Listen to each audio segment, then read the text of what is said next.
नमस्ते भविष्य के वकीलों। आज के इस लीगल एक्सप्लेनर में आपका स्वागत है। एक सीनियर लॉ प्रोफेसर के नाते आज मैं आपके लिए 1985 का एक ऐसा क्लासिक सुप्रीम कोर्ट केस लेकर आई हूं जिसे एडमिनिस्ट्रेटिव लॉ में एक मील का पत्थर माना जाता है। यह केस है अशोक कुमार यादव बनाम स्टेट ऑफ हरियाणा। यह पूरा मामला सिविल सर्विस परीक्षा में भाई भतीजावाद या कहें नेपोटिज्म के इर्द गिर्द घूमता है।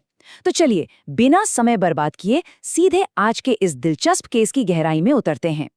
चलिए जल्दी से आज के एजेंडा पर नजर डाल लेते हैं। हम शुरुआत करेंगे सिविल सर्विसेज डिस्प्यूट से, फिर टाइमलाइन देखेंगे, ऑफिशियल बायस के सिद्धांत को समझेंगे, सुप्रीम कोर्ट के ऐतिहासिक फैसले पर चर्चा करेंगे और आखिरी में आपके बार एग्जाम के लिए कुछ बेहद जरूरी टेकअवेज निकालें। तो चलिए सबसे पहले बात करते हैं भाग 1 की, the civil services dispute setting the scene in Haryana. इस केस का बैकग्राउंड समझना बहुत जरूरी है। हरियाणा पब्लिक सर्विस कमीशन ने सिविल सेवाओं के लिए एक सिलेक्शन प्रोसेस रखा। अब जरा सोचिए, कुछ उम्मीदवारों ने दिन रात मेहनत करके लिखित यानी मेंस परीक्षा में तो बहुत जबरदस्त स्कोर किया, लेकिन इंटरव्यू में उनके मार्क्स एकदम धड़ाम से गिर गए। और वहीं दूसरी तरफ कहानी में एक बड़ा ट्विस्ट आता है। कुछ ऐसे उम्मीदवार थे जो कमीशन के सदस्यों के रिश्तेदार थे, और चमत्कार देखिए, उन्हें इंटरव्यू में एकदम छप्पर फाड़ के बहुत ही हाई मार्क्स मिल गए। जाहिर है इस बात ने एक बड़ा बवाल खड़ा कर दिया। अब इस नंबर 3 को जरा ध्यान से देखिए। ये कोई मामूली इत्तेफाक नहीं था। कमीशन द्वारा जिन उम्मीदवारों का फाइनल सिलेक्शन हुआ ना, उनमें से ठीक 3 लोग ऐसे थे जो कमीशन के 2 मौजूदा सदस्यों के बेहद करीबी रिश्तेदार थे।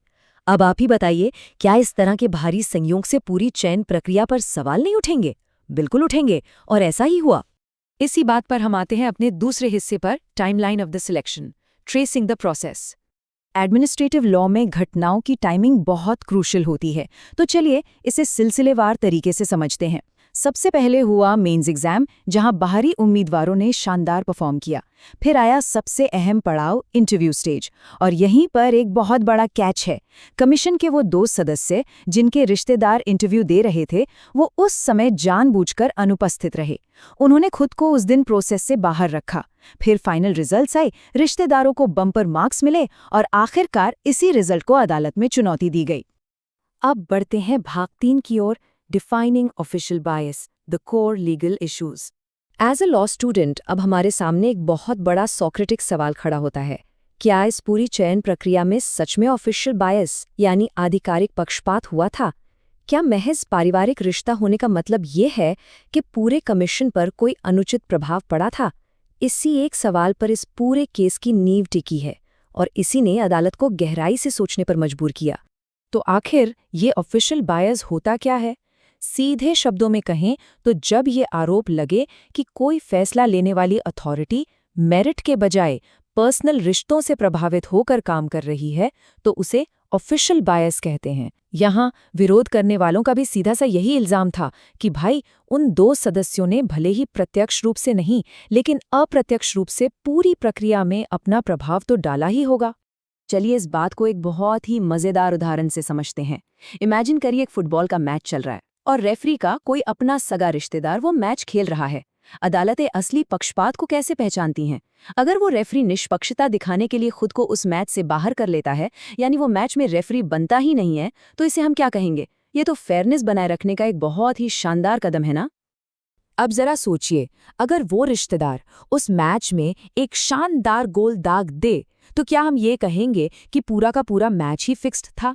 जी नहीं, बिल्कुल नहीं। कानूनी तौर पर भी बिल्कुल ऐसा ही होता है। जब निर्णय लेने की प्रक्रिया से कोई सदस्य अनुपस्थित रहता है, तो पक्षपात की धारणा वहीं खत्म हो जाती है। सिर्फ रिश्तेदार के सफल होने का मतलब ये नहीं है कि पूरा सिस्टम ही दूषित हो चुका है। तो अब आते हैं सबसे रोमांचक हिस्से पर, यानी भाग 4, the supreme court ruling, the final decision. इतने सारे हंगामे और तर्कों के बाद देश की सर्वोच्च अदालत ने एक बहुत ही ऐतिहासिक और स्पष्ट बात कही।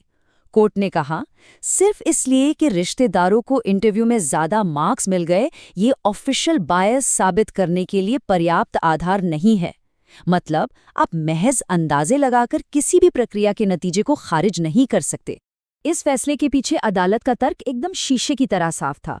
उन्होंने माना कि सदस्यों की तरफ से कोई फेवरेटिज्म नहीं हुआ। क्यों?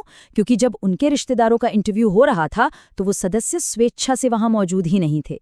अदालतें हवाई बातों या अनुमानों पर काम नहीं करती, उन्हें चाहिए होते हैं ठोस सबूत जो प्रत्यक्ष पक्षपात साबित कर सकें। और अब हम पहुंच गए हैं आज के आखिरी और सबसे जरूरी सेगमेंट पर, भाग 5, bar exam essential takeaways applying the president. अगर आप बार एग्जाम की तैयारी कर रहे हैं तो मेरी इन बातों को गांठ बांध लीजिए। आपको ये 3 बातें हमेशा याद रखनी है। पहला, केवल रिश्तेदार होना अपने आप में पक्षपात साबित नहीं करता। दूसरा, रिक्यूजल यानी खुद को प्रक्रिया से अलग कर लेना पूरी चयन प्रक्रिया की गरिमा को सुरक्षित रखता है। और तीसरा, बिना किसी सीधे प्रभाव के ठोस सबूत के महज रिश्तेदारों के अच्छे मार्क्स आना रिजल्ट्स को रद्द करने का आधार नहीं बन सकता। आज के इस एक्सप्लेनर को मैं एक बहुत ही गहरे सवाल के साथ खत्म करना चाहूंगा। सोचकर देखिए, अगर किसी की प्रत्यक्ष भागीदारी है ही नहीं, तो वास्तविक पक्षपात साबित करने के लिए प्रमाण का स्तर यानी स्टैंडर्ड ऑफ प्रूफ आखिर क्या होना चाहिए? एक बेहतर कानूनविद के तौर पर भविष्य की इन प्रशासनिक चुनौतियों के बारे में सोचना हमारी और आपकी जिम्मेदारी है। तो आज के लिए बस इतना ही। पढ़ते रहिए और अपने कानूनी दिमाग को ऐसे ही तेज करते रहिए।